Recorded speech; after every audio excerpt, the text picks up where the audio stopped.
Labor Committee.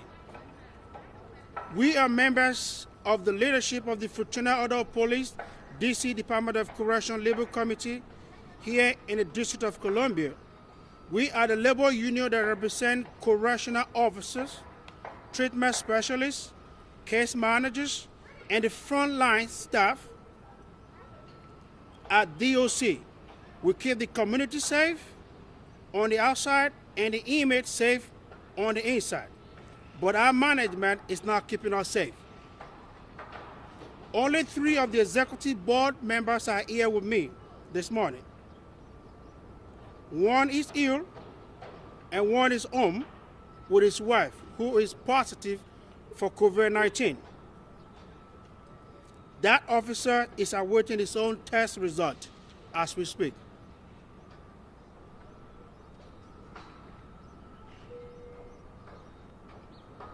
I am Corporal Benjamin. I have been with this agency, District of Columbia Department of Correction, for about 10 years. I serve as the chairman of this union. I have been working in each unit with officers. Every day I've been talking to so many of our members and seeing firsthand just how urgent this situation is. I've not just been talking to officers, I've been talking to our residents also. CDC guideline has not been followed at all. The union and its council had to write and distribute protocols based on CDC guidelines for corrections. Sufficient personal protection equipment, PPE, is not being provided to our staff. Social distancing is actively discouraged by more than 10 groups, and even in each quarantine unit with inmates who have been tested for COVID-19. This is happening with only 1 officer has no PPE. The union repeatedly has requested to communicate our concern with city leaders, and every one of those requests has been rejected, to include us making our request to the Unity Healthcare, the agency that provide treatment for residents in this building. DOC management ended a labor management meeting due to our complaints, and they refused to participate in a daily conference call to address the crisis and to hear our input. The mayor, during one of my conversations with her, she threatened me with criminal prosecution if I leave the jail, which is a first. The leaders are now leaving us to die. During my conversation with her, what she was concerned about is us walking out of the jail. As you all can see, we are not walking out of the jail. We are still here doing our job. But our main concern is them to keep us safe. We need to be safe. Our residents need to be safe. The people that are committed to our care, they need help. They need to be safe. At this time, I will give an opportunity for another members of this executive board to come to the podium and give our own part of the story. Our union executive secretary is on.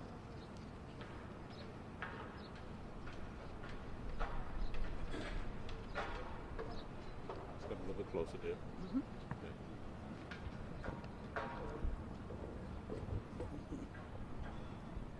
Ready? Say and spell your name, please. Good morning. My name is Janice Johnson, Jannease, Johnson, Johnsson. And I have served this city and the Department of Corrections for almost 29 years. I can say that without exception. These are the absolute worst conditions I have ever experienced. The DOC is not reporting accurately the number of infected inmates they are a day or more behind on their numbers. There is no true quarantine. Cellmates of infected inmates remain in general population. The 65 inmates who had contact with the U.S. Marshal at the D.C. court who tested positive initially were quarantined, but then 2 days later were released back to general population. 4 of those 65 inmates have tested positive for COVID-19. By next week, half of our officers will be home on quarantine. Management does not conduct contact tracing with regards to the staff for all of the inmates who have tested positive for COVID-19. We know of 47 staff members who have came in contact with the first positive inmate. Management refuses to tell us who was in contact with the other 6. Management has left the staff and inmates to become infected, sick, and or die. DOC supervisors do not come into the jail. The director and deputy director do not come into the jail.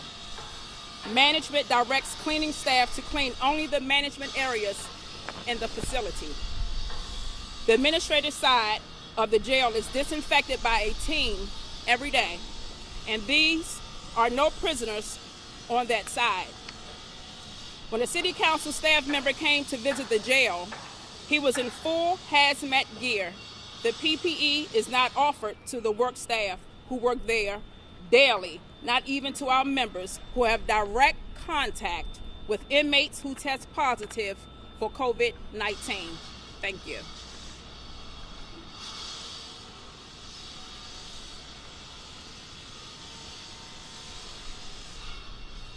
Thank you all. At this time, I will yield to... Can I ask questions since you're here? Yes, sir. But before your question, I would like to yield to our attorney. He has something to say. Elvis, can you put me on? You're on. Yes, Mr. Mike, you're on. This is Michael Hannon. Sergeant, can we proceed with the next corrections officer who's going to speak, and we'll take questions at the conclusion of the presentation. Good. Thank you once again. I will yield to one of our chief chop steward who is presently here with us to have few things to say to the city.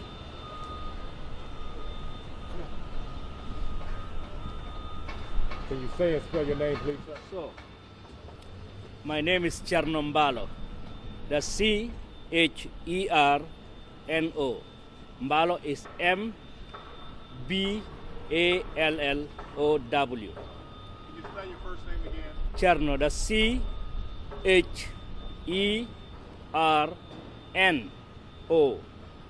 Cherno? That's correct, sir. I have been with DOC for almost 6 years. I'm a chief sub steward. I work the overnight shift.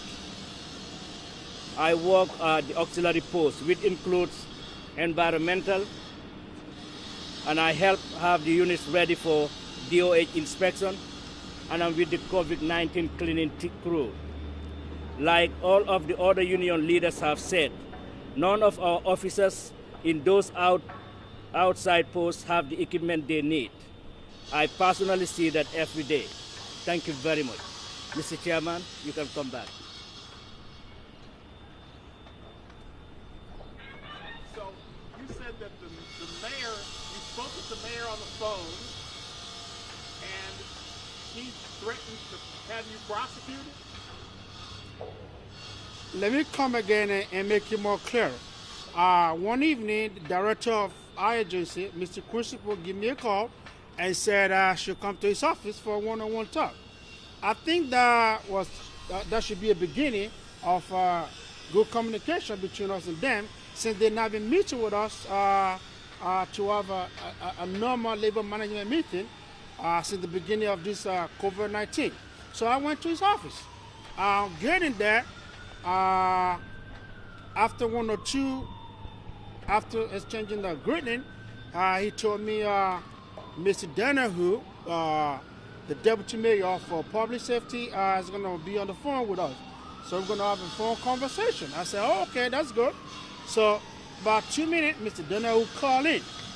After the introduction of Mr. Donahue, myself and Mr. Butch, and Mr. Donahue said, the Madam Mayor is on the phone and he would like to talk to me. So I said, that's great. So Madam Mayor picked up the, introduce herself. One thing she asked me, after I tell her my name, and she called me by my first name, Mr. Benjamin, are you walking out of the jail? And are you telling your members to walk out of the jail? Now my question to Madam Mayor is that, I know for sure I won't tell you that I'm walking out of the jail.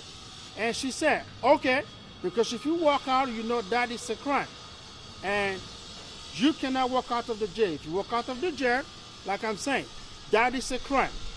And you know, when you walk out of the jail or you tell your members to walk out of the jail, that is a crime. And I said clearly to her, I didn't tell you that I'm going to walk out of the jail. Neither did I tell Director Butch that I'm going to walk out of the jail. But what I said is this, we need to be safe.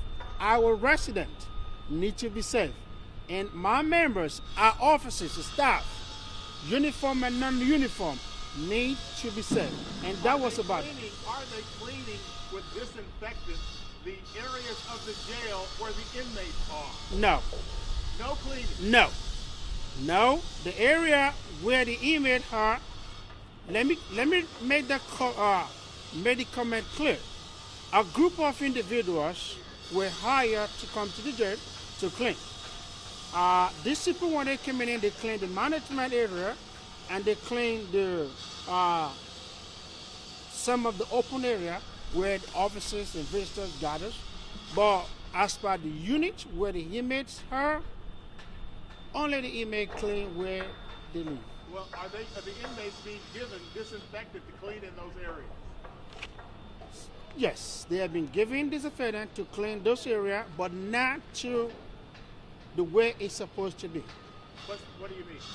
Sometimes some of the disinfectant are not available. All right, some of the disinfectant are not available. Sometimes even inmate, residents don't even have a glove to serve food. Sometimes we have to go to the medical unit to get a glove, so the inmate, resident can have a glove to serve food. Those are the things that we're complaining to the management. What would you like to see happen? What I'd like to see happen is for us to have everything that we need to be safe. Our residents need equipment, they need chemicals, they need gloves to serve the trays, to put on while they're cleaning their compound, while they're cleaning where they live. Our officers need equipment, enough equipment, chemicals, wipes to clean our surroundings. This is important to us. We need to clean our surroundings, and that is one of the things that I need. Can we also speak to the other officer who spoke, Ms. Johnson? Is she around? Good. Hold on a second. Yeah, Ms. Johnson.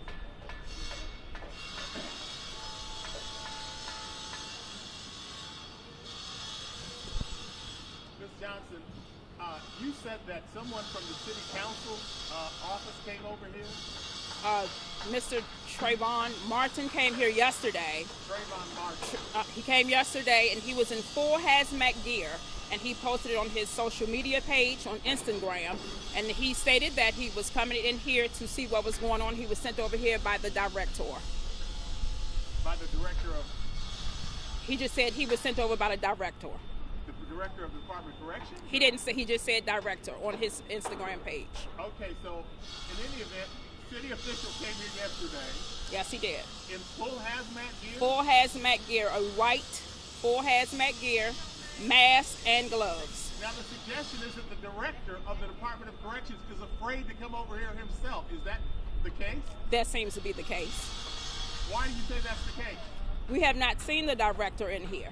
We have not seen the director in the building in about 2 to 3 weeks now.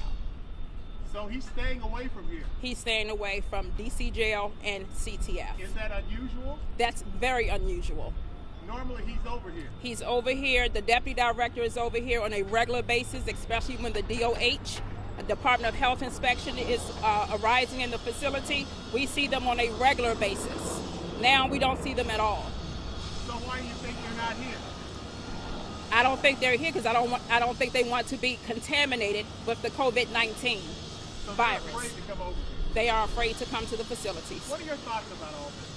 Well, it baffles me that they don't want to come in the facility because we're here. We're frontline staff. We represent the Department of Corrections, the correctional officers here. We need the support of the director, the deputy director. We need them here with us so they can see what we go through as frontline staff. As for the residents, as you all call them, or inmates, are they afraid? They are ultimately afraid. Every day they ask the officers, where are our cleaning supplies? We need cleaning supplies. We are afraid. We are afraid in here because we don't have any cleaning supplies to clean ourselves, We do not have cleaning supplies. Thank you. Elvis, can you switch to me? Yes, sir. Yes, you're on.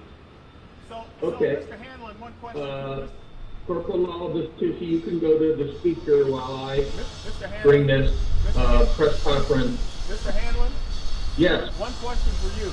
So you are joining the lawsuit of the Public Defender Service and the ACLU. Why? who is the questioner? I'm Sam Ford from Channel 7. Good morning, Mr. Ford. Good morning. We used to play basketball against each other.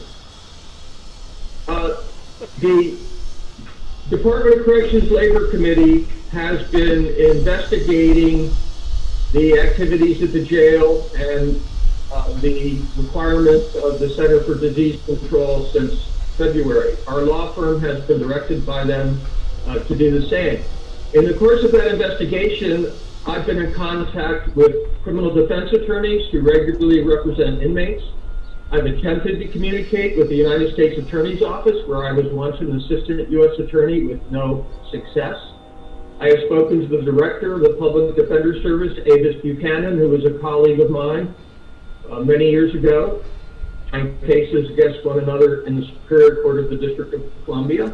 We've attempted to communicate with the Superior Court about our concerns of the jail since our prisoners go to court. And we concluded that there are a few avenues for us to remedy the situation at the jail. There are two avenues. One is to appeal to the citizens of the District of Columbia and the nation by this type of publicity and press conference. The news media has expanded this case nationally to Politico and Newsweek magazine, as well as our local newspapers. We know that on this call we have 43 participating media members from around the country. This is the reason why we are coming out here to make this announcement. We cannot picket because of the rule against aggregation in greater numbers than 10. Our ability to file a lawsuit is very limited, and we do not want to leave the people of the city unprotected. Secondly, the lawsuit that's being brought by the Public Defender Service and the ACLU is another vehicle, since we can't actually bring a lawsuit ourselves. We're not joining the suit. We're not suing the Department of Corrections because it's difficult for us to do that under the law. However, we are asking the court, the federal district court here for the District of Columbia, to accept us as a friend of the court, providing information to the court on behalf of the inmates, because the inmates' goal is our goal, and that is to bring health to the Department of Corrections. And Sam, I want to add one more thing. Yesterday I spoke to the FEMA representatives for the District of Columbia. He recited to me the thousands of surgical masks, the thousands of N95 respirators, the thousands of gloves, and the thousands of gowns that the federal government has sent to the District of Columbia. Where are they, Madam Mayor? To whom did you send them? And where is our stockpile? They're not in the District of Columbia jail, and if they are, they're in very reduced numbers. Secondly, the representative of FEMA, I asked the representative of FEMA, has the District of Columbia requested FEMA and the Army Corps of Engineers to place hospital sites in the District of Columbia, specifically a hospital site in the Armory, to take custody of those inmates that infected with COVID-19 in order to protect our corrections officers? FEMA advised me they've received no such request from the District of Columbia. If you watch the national news, you will see that New York has requested such help. Chicago has requested such help. Has requested such help. And the national government has constructed healthcare facilities on an emergency basis at the Javits Center in New York, in Chicago, and in Louisiana. Why are they not doing that at the Department of Corrections? Any other questions?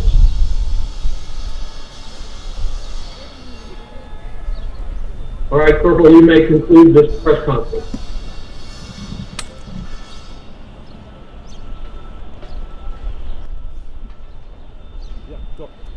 Thank you, everybody, once again. I'd just like to share this with everybody. And I'd just like to send this message directly to the mayor and the city leadership. A few days ago, I was at Correctional Treatment Facility at approximately 4 p.m. I went to 2 units that were housed the quarantine inmates. The inmate who are believed to have had contact with inmates that have been tested positive for COVID-19. 2 units, C2A and C4C.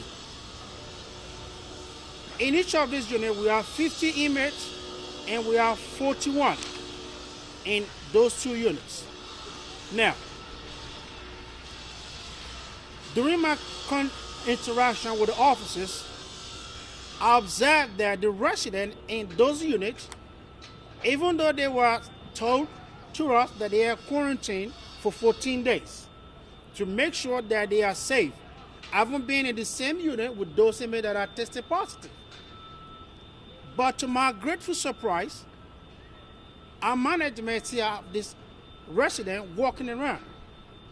Now, you can imagine 40 residents in a unit, while the nation is calling for a group now more than 10 at a time.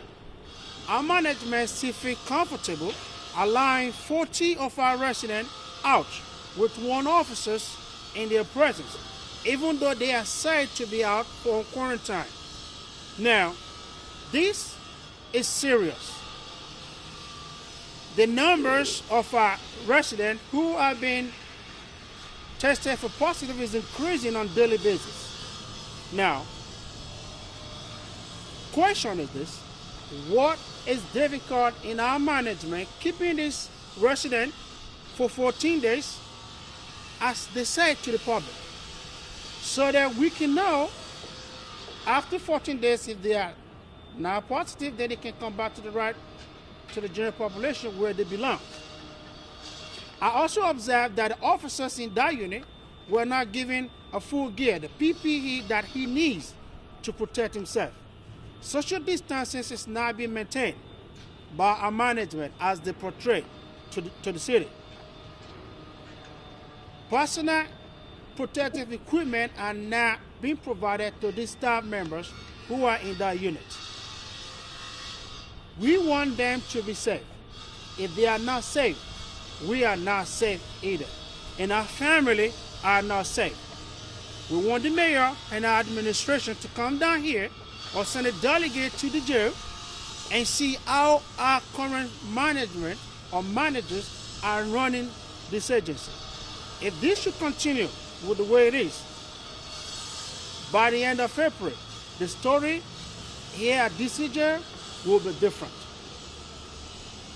What will it be? Probably everybody will be tested positive. if something is not done now to keep Now, our this residents can you safe, put me on? to keep our officers safe, You're to on. keep our non-uniform staff safe, by the end of April, the story will be different. So we're begging Washingtonian leadership. We're begging Washingtonian, we're begging the city leadership to come to our aid. Send a delegate down to the jail, correctional treatment facility, central detention facility. Our residents need help and our staff need help. On this note, I will introduce the president of our Lodge 1, the Fraternal Order of Police, DC Lodge 1, to speak to the city. Thank you, Mr. J. Good morning, Mr. Ford. How you doing? I'm doing fine. My name is Gerald D. I'm a retired police officer, Metropolitan Police Department, 30 years, 37 years military intelligence. I did many different assignments to the police department. I'm the current president of the Lodge, and we have in our membership 10,000 members in the law enforcement community of Washington, D.C. area. And we're behind the Department of Corrections. We understand their plight. We're behind them for their safety, their family, and the safety of these incarcerated citizens in the District of Columbia. They're going to get out of here one day, and they're going to remember how they were treated by the mayor. And, they're going to be able to vote one day, and they're going to say what they feel and how they've been treated in their votes. The way the city's prepared for this is woefully inadequate. Department of Corrections is not the only agency out here with protective gear. DC Protective Service is another one. MPD is short gloves, masks. So I'm told by those officers, right? And we need to do a better job. So that's why we're here. Thank you.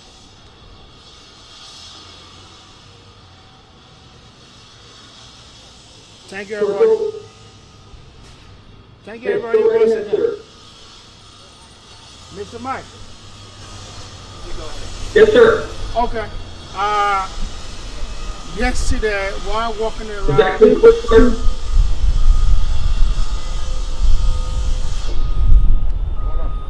yesterday while walking Corporal? around, can you put it to Mr. Mike so let's see what he wants before I go on. Mr. Mike, Yeah, are you Corporal, here?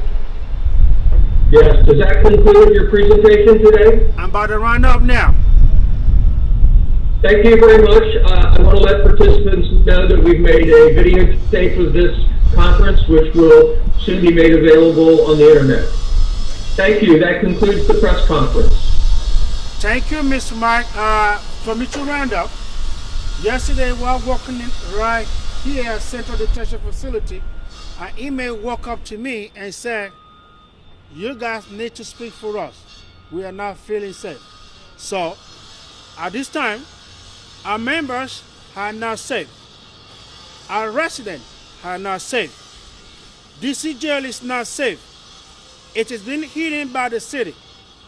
We want to expose this travesty. Thank you, everybody. Thank you all very much. Goodbye.